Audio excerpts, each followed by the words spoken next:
Hi, this is Kirk with Forex Strategy Secrets, and today we're going to be talking about how to get the most out of the 50 pip club. Now, there's a lot of things happening, and that's what we're going to do is explain how you can best be able to observe and catch on to what's going on so you can take advantage of the pips that are being made. So the goal for the 50 pip club is for every trader, every person that's in attendance, to make 50 pips a day. Is that going to happen every day to everyone? No. But that's the goal. That's what we're shooting for. There are days when you don't make 50 pips, but that is what we are aiming for. There are days when people make more than 50 pips. Today, the most that were reported was 30 plus pips, is the way it was reported. People made in the room today. Some days we have people reports up to as high as 75 pips during the trading room. This is just taking trades on that you've seen or heard other people taking in the club meeting, and then duplicating them on your own platform. Sometimes there's a lot going on and it can happen all at the same time. Setups being called out. The traders try not to talk over each other, but it's just boom, boom, boom, one after the other. And trades being entered, trades being closed. And if you're not used to it all, it may be a little bit confusing. You get confused listening to all the activity that's taking place. So the first thing you need to do is learn the terminology, and the terminology can be found in our nth degree trading course.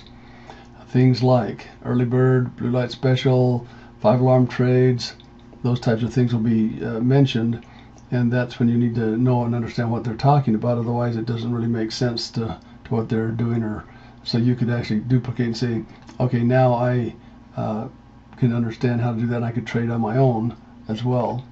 And attend a few times, and then you'll catch on to what's going on, especially if you understand the terminology.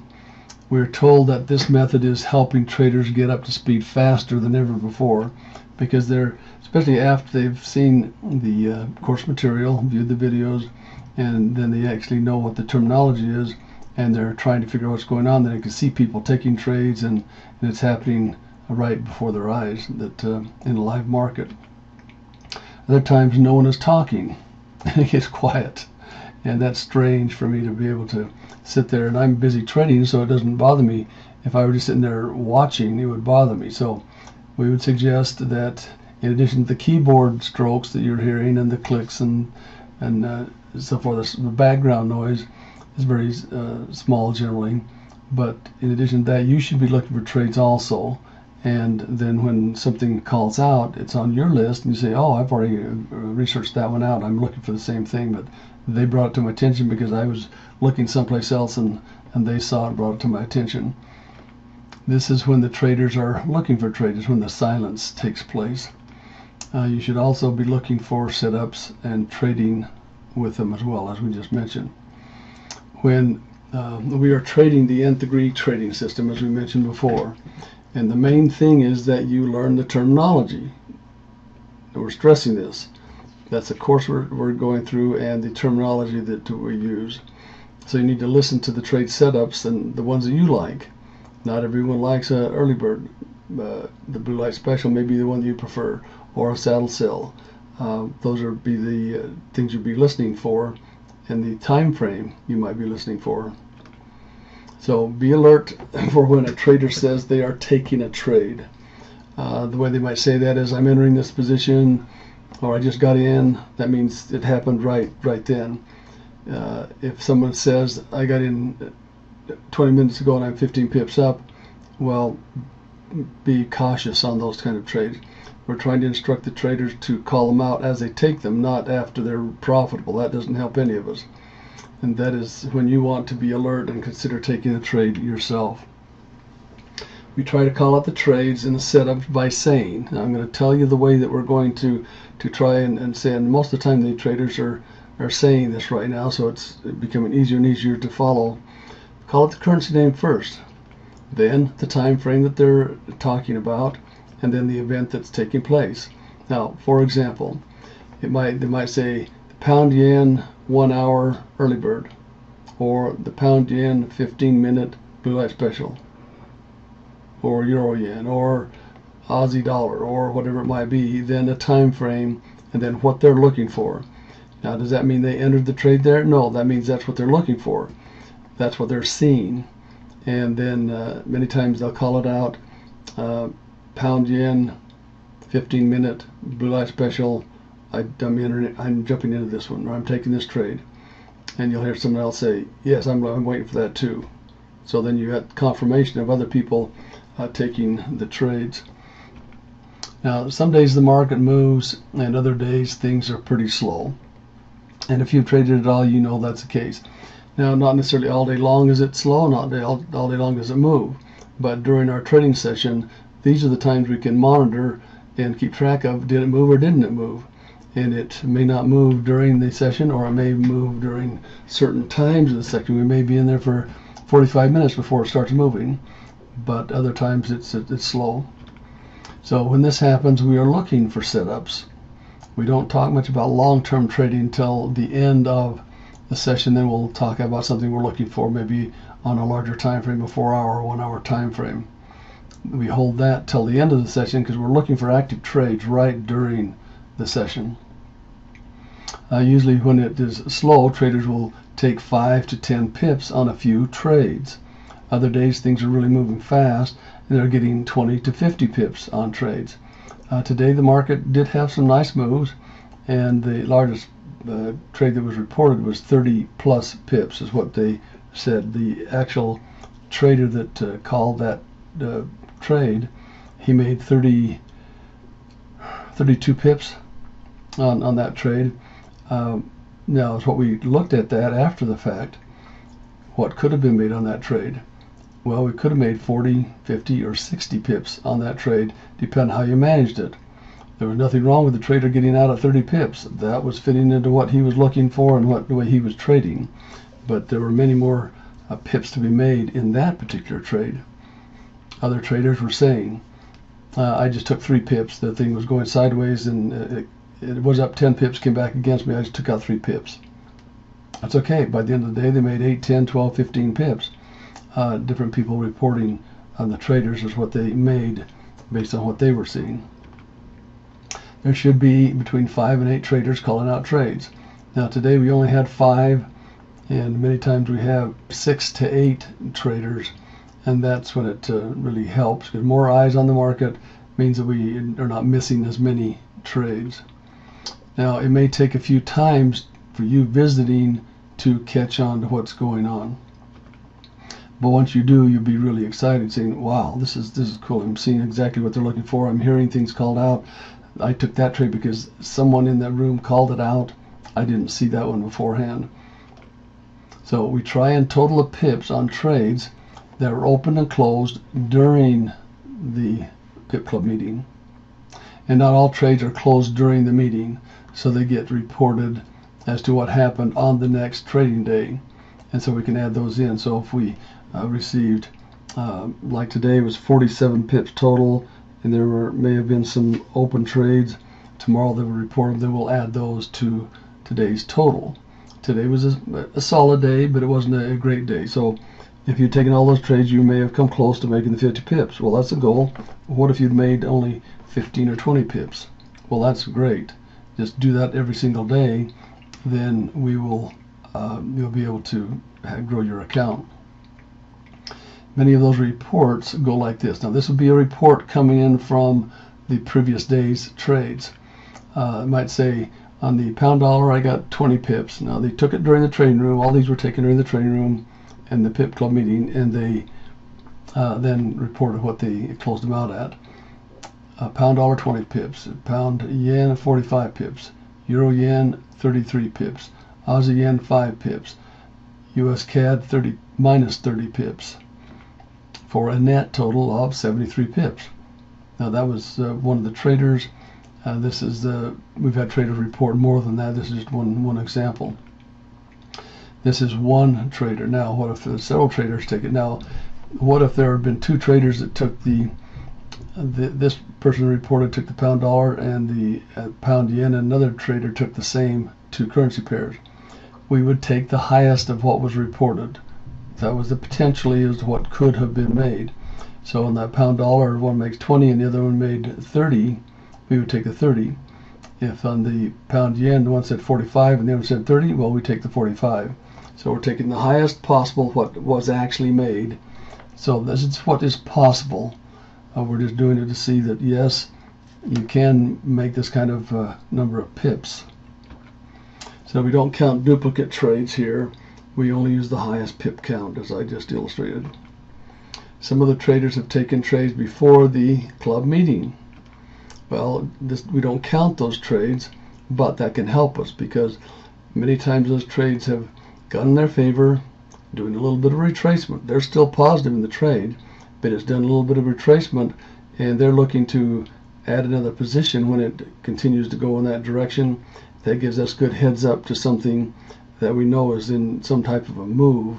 Because if they've been in it long enough to be profitable through retracement, that means there's probably going to be another little section or move that we can take advantage of. So that helps us also.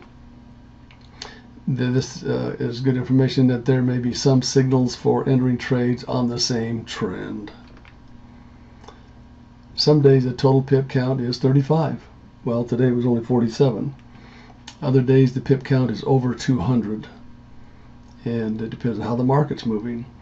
But the potential is, the goal is trying to get 50 pips. Well, this is individual trades called out during the PIP club meeting. The total pip count might look like this for the different days of the week. Tuesday 135, Wednesday 215, Thursday 183. The next Tuesday 147. The next day is Wednesday 35. These are actual things that we've recorded. And Thursday 196. Okay, that's how it might play out. Now, do you see any days there that possibly you could have made 50 pips? I'd say at least half of those days it would have been very reasonable to think someone could have made 50 pips. Almost every day someone could have made 15 pips. Maybe the 35 pips that day was 2 pips here, 3 pips, 5 pips. And so you may not have made that there, but made the 20 pips on that day. But 10, 15, 20 pips a day is very possible almost every day of the week that we trade. The idea here is to show what is possible and for traders to make money while they're learning, because they're seeing traders taking trades. They're seeing what a good trader trades like. If a trader had, let's say, a $500 account, now that's a small account, but he traded 1 mini lot on each trade that he took. You can take maybe 2 mini lot trades if you're in the United States on a $500 account. Now that's about as much as you're going to be able to take, but that's realistic. So during that, only the 2 trades, maybe they're both on at the same time, and you made 15 pips net each day. That would be about, here's some numbers, $15 a day, $45 per week, because we're only trading 3 days, that's $180 a month. Now you could trade in addition to this, but this is what happened during the club meeting. This would be more than pay for your PIP club dues. You probably all know that there's a charge for the PIP club, and they make a good return on your trading account in addition. $180 is what would give you a good return and pay for your club membership. That's on a $500 account, making $180. That's really good. That is possible, but you have to trade the larger lot sizes. One recommendation, you can write this down, it's not going to be on a slide. Possibly 1 mini lot for every $500. So on this trade right here, $500 account, these 2 trades may not have been on at the same time. But whether you made 15 pips in one trade or 2 separate trades you made 15 pips, that still adds up to, the numbers still work out to be the same, $180 a month. So you do the numbers on your trading account size. Use 1 mini lot for every $500 you have in your trading account. You don't want to trade much more than that if you're in the US. If you have 200 to 1 or higher leverage, then you might be able to take 2 trades and not overtrade your account because you have more leverage. And if you have a larger account, of course, you may only make the same 15 pips, but you may be, instead of getting $1, for example, for each pip. Maybe you're getting $1.5, $2, $3, $5 for those 15 pips. Then it starts adding up to where you're actually getting a decent return on your account, and you're able to learn how to trade at the same time. If you only do 10 pips a day, you're still doing pretty good. Jed was saying that he, in the Asian session PIP club last night, he had 4 trades on. They weren't really moving, and he was going to be leaving, so he didn't want to leave them on. And so he took out, I think it was 10 or 12 pips. I can't remember what he said, but it says one of those 10 or 12 pips. And he calculated it out that made 0.9%, almost 1% for that trading day in that session, and he had to leave. It could have made about 3 or 4 times that had he been there managing it. Now, take 1% times 20 days. Well, there's 20% return. Or say you only traded 3 days. That's still 15% on your trading account in 1 month, making 10 pips. That's what we're trying to get at. Don't worry about trying to make thousands of pips per week, or more than we think you could shoot for at least 20, 30 pips, but 20 pips is 100 pips per week. 10 pips is 50 pips per week, and so we're showing on 50 pips you can still have a good return on your account once you can do that consistently. Now, we have other webinars where we talk about this specific topic, trading larger lot sizes, fewer number of pips, and this is the way you can do it by trading along with us while you're learning. So what we want to do is help you make money trading the foreign currency market. If you're trading the currency market for any other reason than making money, you won't be around very long, because the new wears off of it, and it's not a hobby that really is going to keep your attention, especially if you're losing money. If you stick with it because you can see that you can make money, then you'll be around a long while. We use smaller time frames during the club meetings because we were only together for about an hour to an hour and a half. And if we traded the 4-hour and the 1 hour, well, there wouldn't possibly be any moves at all to see. So we're trading the direction of the trend of the 1 hour and 30-minute time frames, but we're entering on the 15 and 5, sometimes on the 1. But that's how we're getting into picking up these few pips, because we're timing our entries precisely. So with that very little drawdown, we want fresh trades. We found that we can take more trades by using smaller time frames, and this method moves fast for some traders. Another idea is for you to learn to duplicate this trading strategy. Once you understand the concepts in trading the 1 hour, 30, 15, then you can use the same thing and trade the day, 4 hour, 1 hour, if that suits your personality better. So learn the strategy. Whether it's going fast for you or not, you can still apply the same strategy. And this way you can take the strategy and apply it to the larger time frames once you see what's taking place. So if you'd like to attend the 50 Pip Club, send an email and a request for a 3-day pass. Now you can send it to jed@forexstrategysecrets.com. Say I want a 3-day pass to the Pip Club. Now, what if you've already had a 3-day pass? Well, if you attend this meeting, we will let you in for another 3-day pass. And I'll probably send out, it'll probably be next week that you'll get the links for next week's 3-day sessions. But we will not allow this to go on too many times free if you're just taking all the free stuff. There will be free things from time to time, but you have to request it, and we're keeping track of who requests them. And if you're really serious, you'll get involved. If you're not serious, you'll just keep on asking for the free things. This time, come take a look. We're getting better all the time. Things are working very good.